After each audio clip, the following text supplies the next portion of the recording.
Hello, I am Patrick Bitature. Today I'm going to talk a little bit about agriculture. Why? Because nearly 77% of the population in Uganda is involved directly or indirectly in agriculture. And I get so many questions from the youth in particular, because they are being pushed into the area of agriculture and they don't fully understand it and they are not sure if it will change their fortunes. Well, I've had to take a closer look at agriculture. I am probably on record saying agriculture is not a very attractive area to invest in, but I've had to relook at it closely and think about it as business, as an enterprise. Agribusiness is good, but there can't be agribusiness without somebody farming. So there's got to be products produced and delivered to the farm gate, and then from farm gate, agribusiness, the value addition. That's where the real wealth is created. But there cannot be real wealth without the foundation. So some people have got to be in agriculture. Largely, the government has done a very good job, led by the president with his Operation Wealth Creation, that is going around the country, nearly to every district, explaining Operation Wealth Creation. It's a fantastic idea. I genuinely believe he means well for this country, more than anybody else. Of course, it has unfortunately been tainted with politics. He is a political animal, he's a president, and he has to campaign. So the color yellow appears all the time around this activity. But the message is very clear. His message of the 4-acre farm will actually reduce poverty. It will lift so many people out of poverty, because many homesteads do have the land, 4 acres, 10 acres, 20 acres, but there is nothing coming out of it. Especially in the north, where this land is communal land, and it is massive, and it is beautiful, and it is virgin. It is flat. It can be mechanized. When I went there, I was blown away.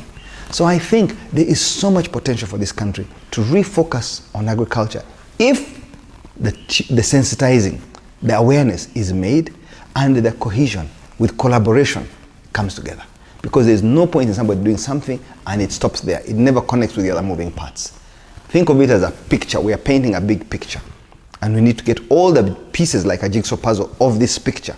Then it works. But the way we are doing it, it is so fragmented. There are very few winners and there are so many losers.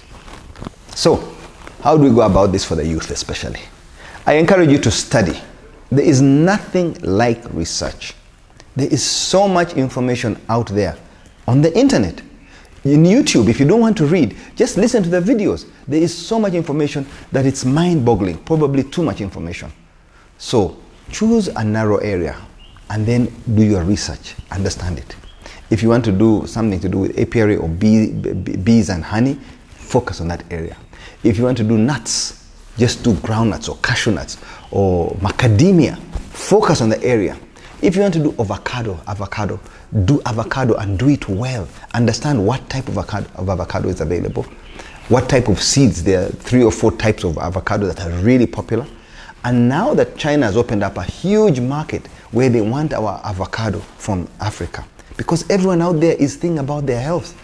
And avocado is one of the products that is very nutritious, has got very good oils, it doesn't cause cholesterol, so it's on such high demand. In Europe, they've been exporting this for a long time, and South Africa has almost had a monopoly. The whole of Africa, where we could grow avocados, are fast asleep. So we need to change our thinking about what we do. High value crops, vegetables, lettuce, kale, French beans, onions, tomatoes, different types of tomatoes, Italian tomatoes, sweet tomatoes, for salad.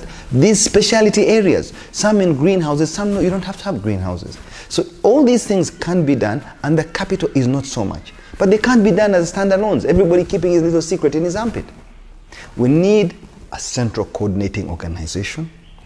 And the government has been trying to play a role, but they are so caught up with the bottom of the pyramid that the guys in the middle, the youth who want to do something that is in vogue, that is profitable, that they see tangible results within 3 months, 6 months, and clean money coming in, that's not going to happen. Then you have the middlemen who have always been creaming, buying all these products from people at a very low price. Buying an avocado from somebody at the farm gate price of something like 300 shillings. That will never transform the farmer's life. Just because the tree happened to be in his home, in his compound, he can sell you an avocado at 300 shillings. But for a farmer who's doing it as a business, will not accept that. One avocado goes for $3 when it's out there. Now, cost of taking it there is not more than, 50 cents. So, who's taking all this margin? They are killing the youth. So we need to break all these barriers and open up this space so that people who are involved in agribusiness are actually successful. After 2 years, 3 years, they've bought a car, a 4x4. 5 years, they've bought a house, it's fully paid for. They've expanded their business. They've got a family. You can make a life around an agribusiness, but you've got to cut out these middlemen, do your research, understand it.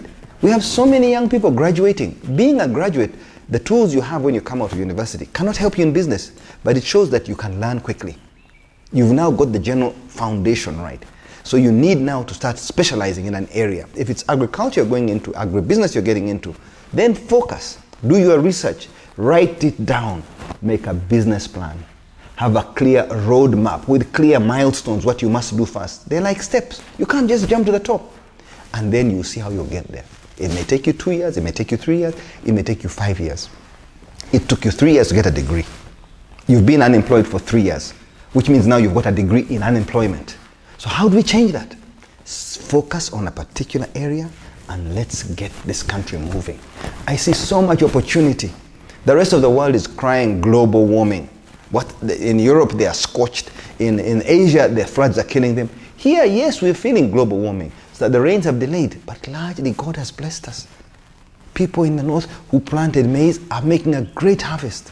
Those who planted cassava, great harvest. Those who planted soya bean, great harvest. Are we going to wait for foreign investors to come and start tilling our soils?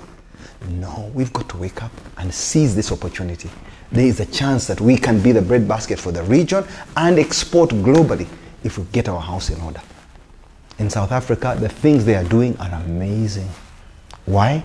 Just because they are organized. Organization is key. Order, structure. Order, structure. We need to have order, structure. You need to have order, structure in your lives if you're going to succeed. And that's the biggest thing that differentiates us from the rest of the world. The absence of order and structure here.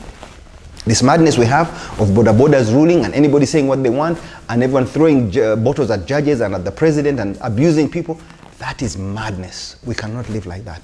We will not transform our society. I appeal to you, especially the youth. Take responsibility for your life. Your destiny is in your hands, nobody else's. And you can change in a few years where you stand, where you want to be. Thank you.